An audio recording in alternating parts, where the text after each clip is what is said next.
Year of acquisition or year of ইমপ্রুভমেন্টের মানে index cost. ঠিক আছে, তাহলেই কিন্তু ইন্ডেক্স কস্টে কনভার্ট হয়ে যাবে। আচ্ছা, এবার একটু বলবো, শোনো, এই যে ইন্ডেক্সটা ইন্ডেক্স কস্টে আমরা যে কস্টটাকে যেটা কনভার্ট করছি, এটা কিন্তু যে ট্যাক্স পেয়ার তাকে কিন্তু তোমার বেনিফিট দেওয়া হচ্ছে।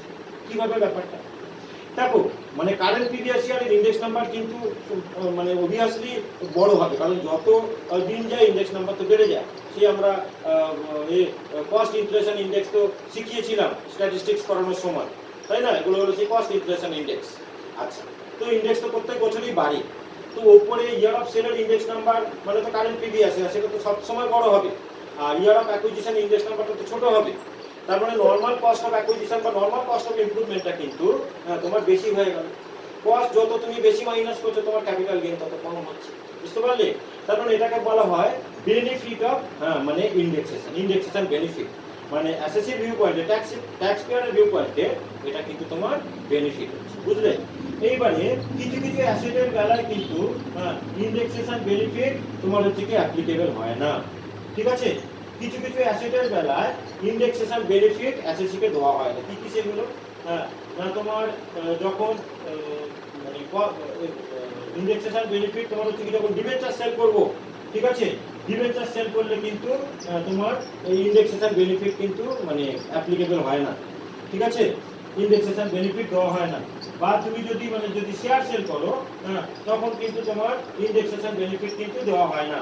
ঠিক আছে, সবসময় যে বেনিফিট অফ ইন্ডেক্সেশন সবসময় যে পাবে তার কিন্তু কোনো মানে নেই। কিছু কিছু জায়গায় কিন্তু আমাদের ইন্ডেক্সেশন বেনিফিটটাকে কিন্তু দেওয়া হয় না। ঠিক আছে, আচ্ছা, হলো তাহলে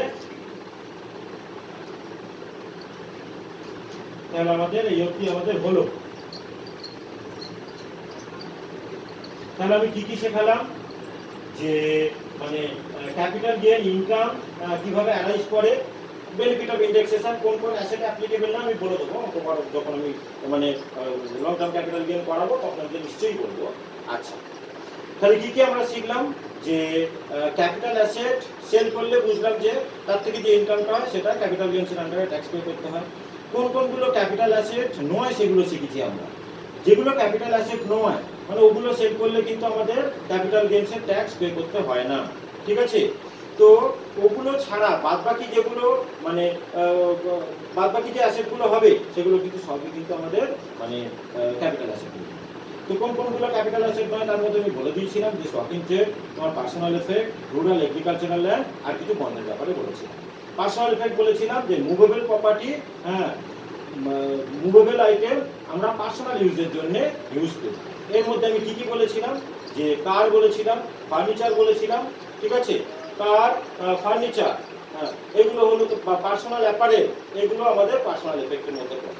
কিন্তু জুয়েলারি কিন্তু আমরা পার্সোনাল ইউজের জন্য ইউজ করি, কিন্তু জুয়েলারিকে পার্সোনাল এফেক্টের বাইরে রাখা হচ্ছে। জুয়েলারি বা any kind of precious metal, ঠিক আছে, এগুলোকে কিন্তু মানে তোমার বাদ দিয়ে দেওয়া হয়েছে পার্সোনাল এফেক্টের মধ্যে। এবং পুজোর কাজে যদি আমরা দামি হচ্ছে কি মানে জিনিস যদি আমরা পুজোর কাজে যদি ইউজ করি, ঠিক আছে, সেগুলোকে কিন্তু তোমার পার্সোনাল এফেক্টের মধ্যে থেকে বাদ দেওয়া হয়েছে, মানে ওগুলো কিন্তু সেল করলে ক্যাপিটাল গেইনসের আন্ডারে কিন্তু ট্যাক্স পে করতে হয়। ঠিক আছে, আচ্ছা, তাহলে এই অবধি আমাদের হলো। এইবারে আমরা আসবো যে তোমার কস্ট অফ অ্যাকুইজিশন কি করে আমরা বার করবো কিছু কিছু অ্যাসেটের বেলায়। ঠিক আছে, কিছু কিছু অ্যাসেটের বেলায় আমরা কস্ট অফ অ্যাকুইজিশন কি করে বার করবো।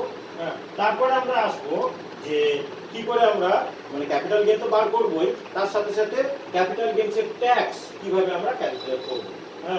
আমি একটু মোটামুটি ভাবে বলে দিই যে কিভাবে আমরা ক্যাপিটাল গেইনের ট্যাক্স করি।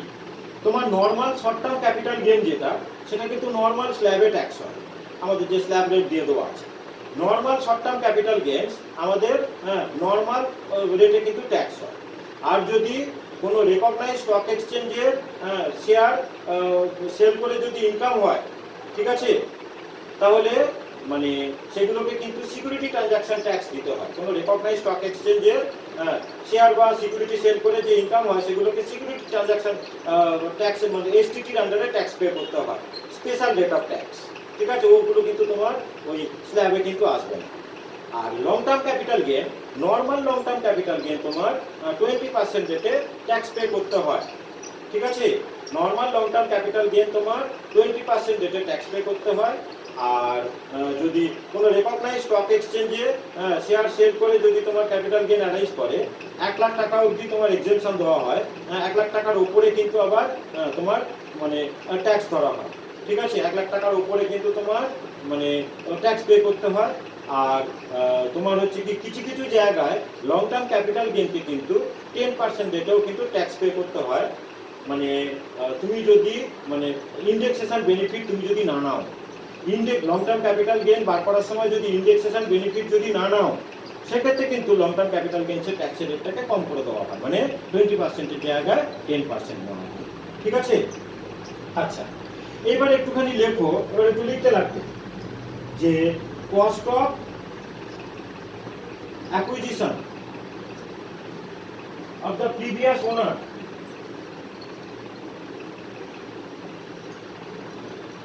treated as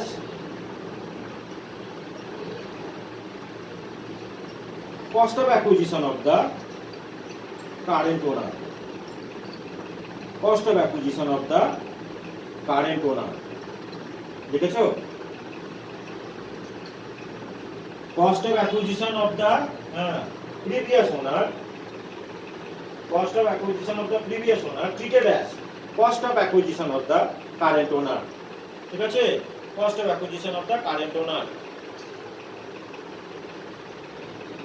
শোনো, সকলকার লেখা হয়ে গেছে? সকলকার লেখা হয়ে গেছে? সকলকার লেখা হয়ে গেছে তো? Cost of acquisition of the previous owner treated as cost of acquisition of the current owner. ঠিক আছে,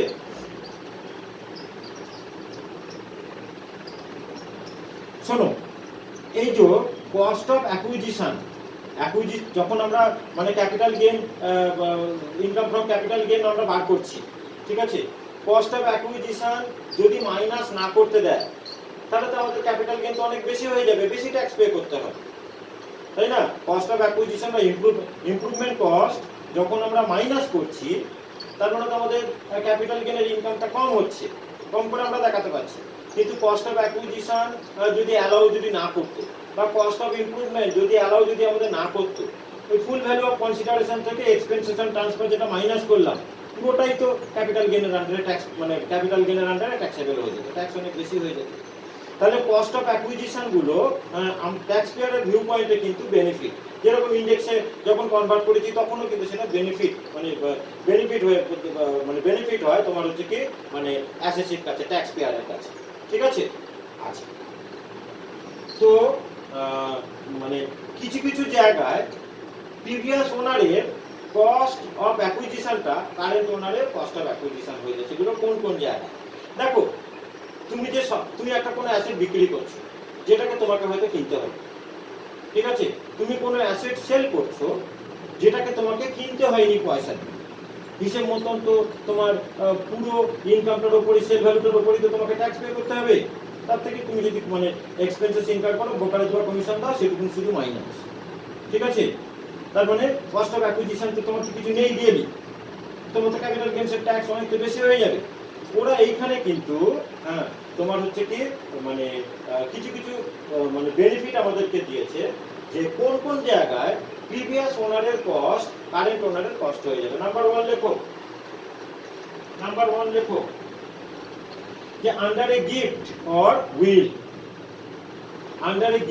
অর উইল গিফটেড প্রপার্টি বা উইল করে তুমি যদি কোনো প্রপার্টি পাও, সেটা তো তোমাকে আর কিনতে হলো না, ঠিক আছে, তাহলে কস্ট অফ অ্যাকুইজিশন তো তোমার দিক থেকে নেই, কিন্তু যে গিফট দিয়েছে বা যে উইল করে তোমাকে সম্পত্তি দান করেছে সে যে দামে কিনেছিল সেইটাই তোমার কস্ট অফ অ্যাকুইজিশন হবে, বুঝলে? গিফটেড প্রপার্টি বা উইল করে যে প্রপার্টি পাই তখন। নাম্বার 2 লেখো by succession, inheritance or devolution. By succession, inheritance or ডিভোলিউশন।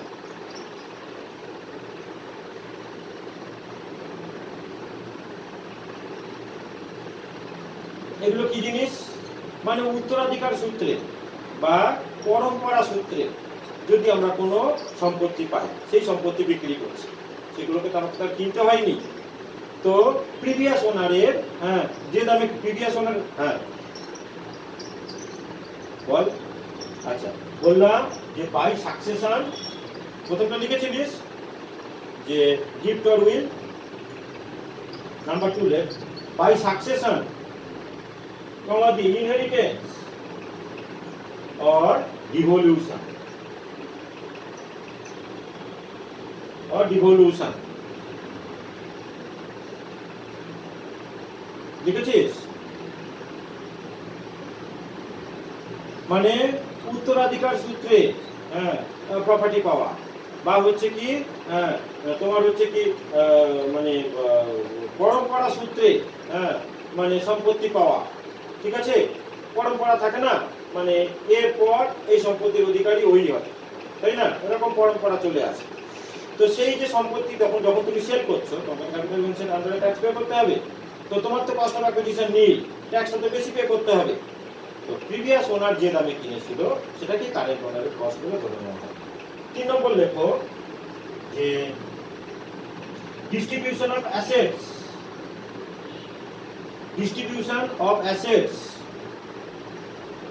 distribution of assets on total or partition of Hindu undivided family,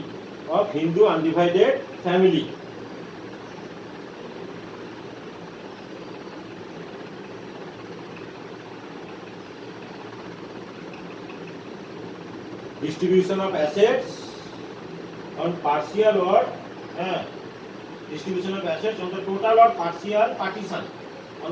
or partial partition of Hindu undivided family। এই theory তো তোমরা জানো, ঠিক আছে। তো যখন অ্যাসেট যখন তোমার হচ্ছে কি মানে পার্সিয়াল, বা তোমার হচ্ছে কি কি বললাম টোটাল পার্টিশনে, মানে অ্যাসেটকে পার্টিশন করে দেওয়া হচ্ছে, ঠিক আছে। এগুলো তো আমরা তো করি ইন জেনারেল, তো আমরা অ্যাসেট তো মানে পার্টিশন তো আমরা করি, যার যার ভাগে পার্টিশন করে দিই, তাই না, তার নামে তো সম্পত্তি হয়ে গেল। তাহলে এরকম কাইন্ড অফ সম্পত্তিও কিন্তু তোমার ওই মানে আগেকার ওনারের কস্টে কারেন্ট ওনারের কস্ট করে ধরে নেওয়া হবে। এই তিনটে আমাদের কাজে লাগবে, বাদ বাকি কিন্তু আরো অনেক আছে, ওগুলো আমাদের অঙ্কে কিন্তু মানে পরীক্ষা পারপাসে কিন্তু ওগুলো আমাদের লাগবে না, ঠিক আছে। এবারে লেখো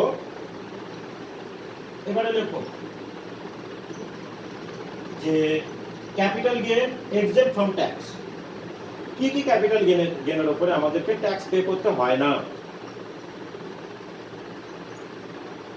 কি কি ক্যাপিটাল গেইনের উপরে আমাদেরকে ট্যাক্স পে করতে হয় না?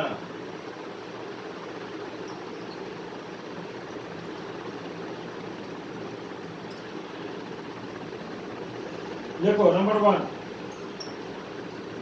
short term or long term capital gain arising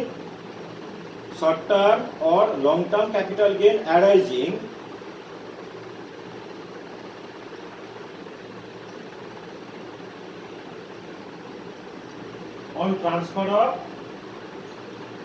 unit 64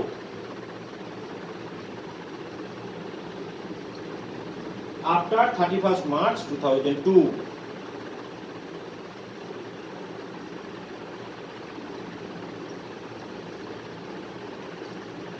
হয়েছে?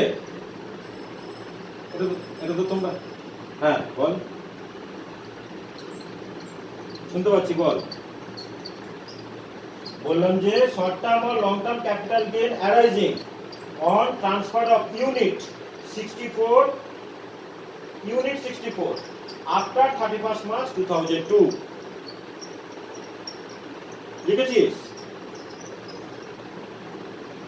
short term or long term capital gain arising, ওগুলো বললাম যে ক্যাপিটাল গেইন এক্সেম্পট ফ্রম ট্যাক্স, মানে কোন কোন ক্যাপিটাল গেইনের উপরে আমাদের কোনো ট্যাক্স পে করতে হয় না, ঠিক আছে।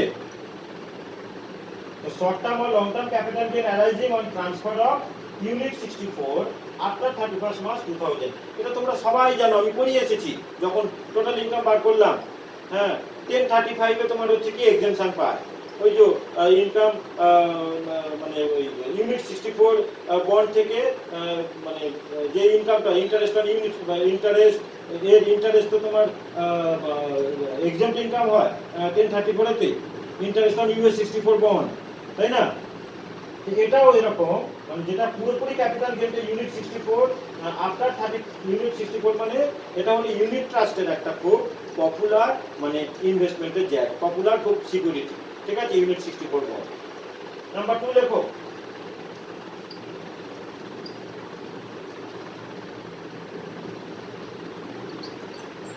short term or long term gain arising, short term or long term capital gain arising on compulsory acquisition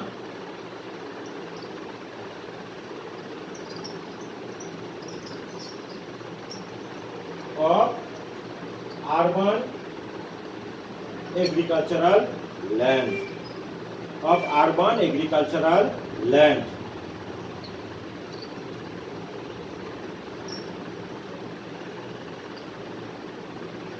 ঠিক আছে?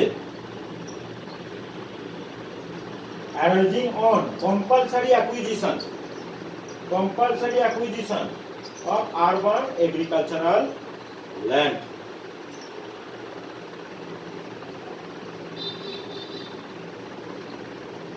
ঠিক আছে? আছে অনেক কিছু, কিন্তু আমাদের সব কিছু কিন্তু আমাদের অঙ্কে লাগবে না, যেগুলো আমার অঙ্কেতে লাগবে পরীক্ষার জন্য, যেগুলো লাগবে আমি সেগুলোকেই করাবো, ঠিক আছে? আমি সেগুলোকেই করাবো। আচ্ছা,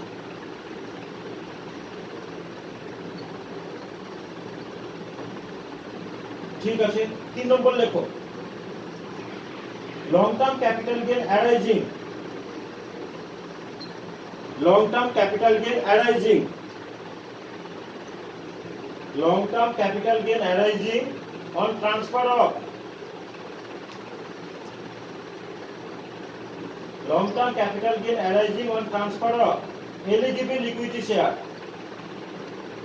eligible equity share in a company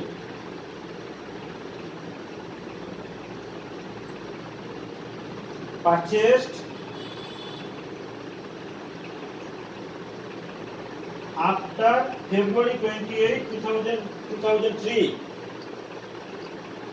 after February 28, 2003 and before March 1, 2004, before March 1, 2004, ঠিক আছে?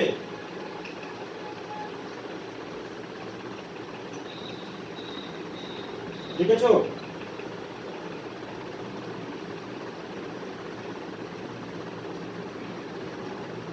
লেখা হয়েছে? Hello,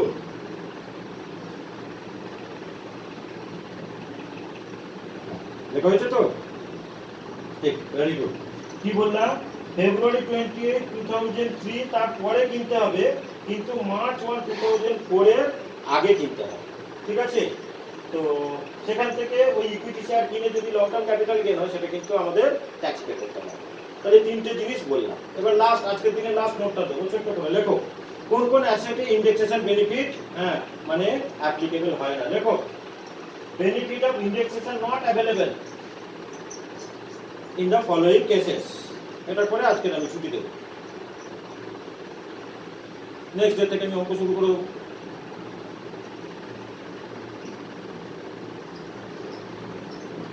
benefit of indexation not available in the following cases, ঠিক আছে? নাম্বার 1 লেখো,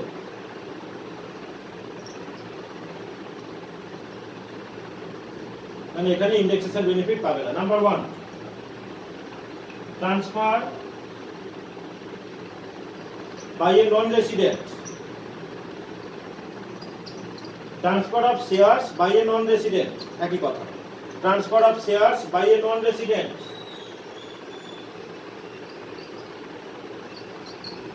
or debenture of an Indian company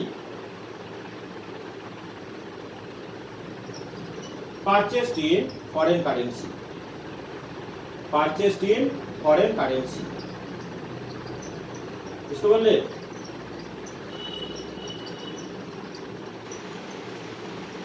non resident মানে NRI foreign currency দিয়ে, হ্যাঁ, যদি তোমার ইন্ডিয়ান কোম্পানির শেয়ার বা ডিবেঞ্চার যদি কেনে, সেখানে কিন্তু ইন্ডেক্সেশন বেনিফিট, হ্যাঁ, মানে অ্যাপ্লিকেবল হয় না।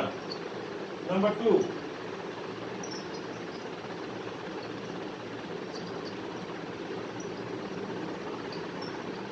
transfer of equity share in a company,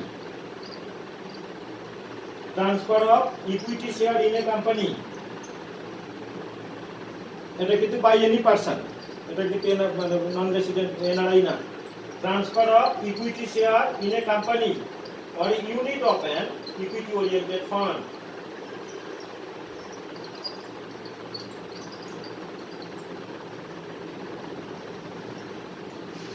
transfer of equity share, বলছি তো, ট্রান্সফার অফ ইকুইটি শেয়ার হয়ে এসেছে in a company or a unit of an equity oriented fund,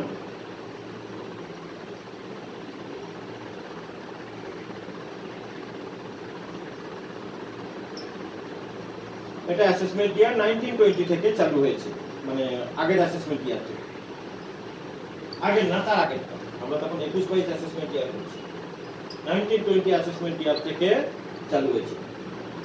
number 3, এটা last, transfer of bond or debenture other than capital index bonds,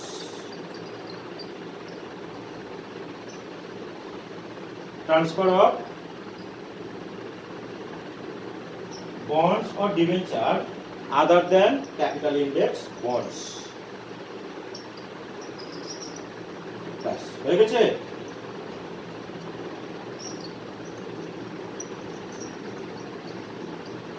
ঠিক আছে, তাহলে আজকের এই অবধি রাখি। ঠিক আছে, students are requested to join my live classes, download my app, through app you can join my live classes. Okay, thank you everyone. ঠিক আছে।